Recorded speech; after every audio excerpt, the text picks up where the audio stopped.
Bonjour tout le monde, dans cette vidéo-ci, on va s'intéresser à deux nouveaux instruments de crédit, c'est-à-dire l'obligation et l'obligation à perpétuité. Donc, l'obligation, c'est un instrument financier qui ressemble beaucoup à un prêt à versement fixe ou encore à une annuité. Essentiellement, vous allez acheter une obligation à une entreprise ou à un gouvernement pour un certain prix initial P, pour une période déterminée par l'obligation, donc vous avez plusieurs échéances. Vous pouvez par exemple, ici dans mon exemple, avoir une échéance de 5 ans. Eh bien, pour ces 5 années-là, à chaque année, vous allez recevoir ce qu'on appelle un coupon, la valeur du coupon étant déterminée par le taux de coupon. Donc, le taux de coupon, c'est un pourcentage du prix d'achat de l'obligation qui va vous être remis en valeur de coupon chaque année. Donc, ici, dans mon exemple, j'ai un taux de coupon de 10%. J'ai un prix de 1000 $. Ça implique donc que chaque année, pendant 5 ans, je vais recevoir un coupon d'une valeur de 100 $. La différence avec le prêt à versement fixe, c'est qu'à la fin du 5 ans, votre obligation va être rachetée. Va être rachetée pour une valeur faciale F. Donc ici, ma valeur faciale est égale à 1100 $ dans mon exemple. Comme c'est une obligation, je connais mon prix d'achat, je connais mon taux de coupon, je connais la valeur faciale, eh bien, je suis capable de calculer le taux actuariel. Le taux actuariel me dit la chose suivante. Il me dit, quelle est la valeur de I pour qu'on ait l'égalité entre la valeur présente et entre la valeur présente si on pense que la valeur présente est égale au prix. Hein? Donc, si P est égal à la valeur présente, quel doit être le taux d'intérêt?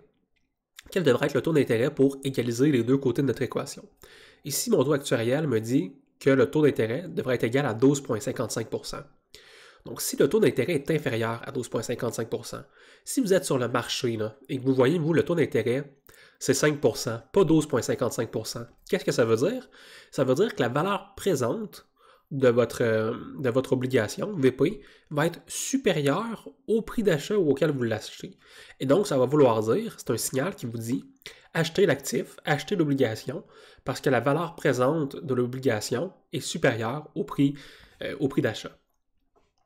Donc, remarquez ici que le taux actuariel est supérieur au taux de coupon. Donc, le taux de coupon, c'est 10%, mais mon taux actuariel est de 12,55%. Comment ça est-ce que j'ai un taux actuariel qui est supérieur au taux de coupon? Parce que c'est les coupons que je reçois au final, moi. Eh bien, la réponse, c'est à cause de la valeur faciale. Après 5 ans, je vais recevoir 1100 $, ce qui est quand même plus que le 1000 $ du prix que j'ai payé, d'où mon taux actuariel qui est supérieur. C'est quoi les constats qu'on peut tirer de l'obligation? Eh bien d'abord, le taux actuariel est supérieur au taux de coupon si et seulement si la valeur faciale de l'obligation est supérieure au prix d'achat de l'obligation et vice-versa. Le second constat qu'on peut faire, et c'est un constat qui est très important, c'est que la valeur présente de l'obligation est négativement liée au taux d'intérêt. Qu'est-ce que ça veut dire ça? Si on va retourner voir notre formule, ça veut dire que quand les taux d'intérêt augmentent, la valeur présente de mon obligation diminue. Elle diminue parce que la valeur de mes coupons futurs et de ma valeur faciale future va diminuer.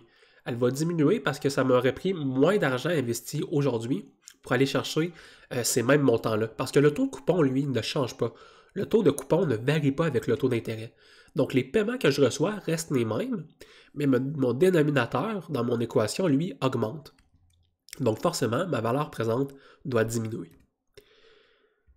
Maintenant qu'on a vu l'obligation simple, on va voir ensemble l'obligation à perpétuité. Et là, pourquoi est-ce qu'on voit l'obligation à perpétuité? D'abord parce que c'est un phénomène financier qui est peu commun. Peu commun parce que les seules entreprises, en fait, les seules entités qui ont émis des obligations à perpétuité, ce sont des gouvernements. Et ce que les gouvernements vous disent à ce moment-là, c'est essentiellement, on vous donne une obligation et on vous vend une obligation et on vous dit, chaque année, vous allez recevoir un coupon. Et c'est quoi l'échéance de l'obligation? Il n'y en a pas. Vous allez avoir des coupons chaque année, année après année, jusqu'à la fin de l'existence ou jusqu'à la fin de l'État. Donc à ce moment-là, on voit que la valeur présente du coupon, de l'obligation, prend la forme suivante. Vous avez un coupon divisé par 1 plus I, et vous faites la somme comme ça jusqu'à l'infini. Pourquoi est-ce que c'est intéressant de discuter des obligations à perpétuité si aujourd'hui, il n'y a plus aucun État qui en donne? C'est intéressant parce qu'on en parle d'un point de vue mathématique.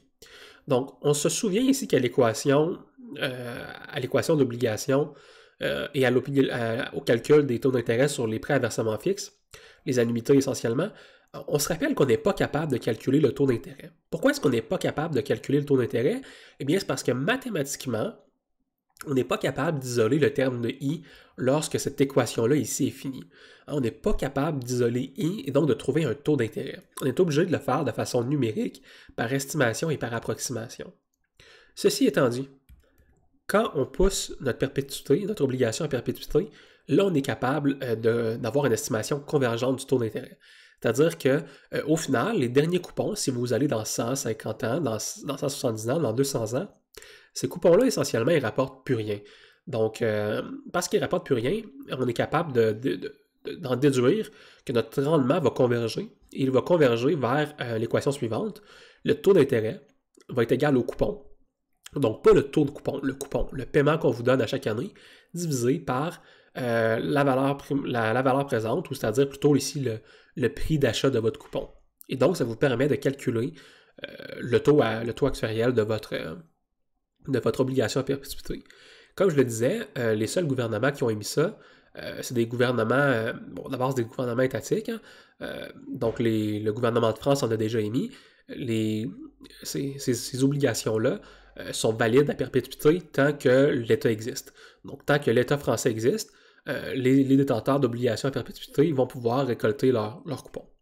Et c'est comme ça qu'on analyse mathématiquement une obligation à perpétuité. Ça se pourrait que vous voyez ça dans des examens ou dans des problèmes financiers. On pourrait vous demander d'estimer la valeur présente de certains coupons et plutôt que vous mettre une échéance à l'infini, on va vous mettre une échéance sur 50 ou 100 ans et à ce moment-là, on va vous demander estimer I. Donc, vous pouvez vous référer à ce moment-là à cette équation-là parce que lorsque le nombre de périodes devient très grand, eh bien notre équation va converger vers ce taux d'intérêt-là.